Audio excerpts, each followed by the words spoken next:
Hello friends, இன்றைக்கி ஒரு healthy துவையல் ரெசிபி தான் பார்க்க போகிறோம். கடாயில் எண்ணெய் சேர்த்துட்டு உளுத்தம்பருப்பு கடலைப்பருப்பு சேர்த்து வதக்கிப்போம். இன்றைக்கி நான் எடுத்துருக்கிறது வாழைப்பூ தான். ஃபஸ்ட்டு நம்ம வாழைப்பூ கடையில் எப்படி பார்த்து வாங்கணுன்றதை நான் ஒரு சின்ன டிப்ஸு சொல்கிறேன்.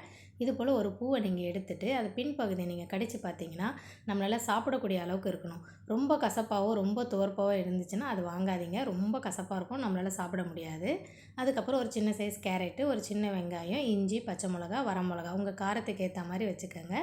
ஸோ இது எல்லாமே இப்போ நம்ம ஒன்று ஒன்றா சேர்க்க போகிறோம். ஃபஸ்ட்டு வரமிளகா, பச்சை மிளகா, இஞ்சி அதை லைட்டாக ஒரு நிமிஷம் வதக்கிட்டு அதுக்கப்புறம் சின்ன வெங்காயம், கேரட் வந்து வேகணும்.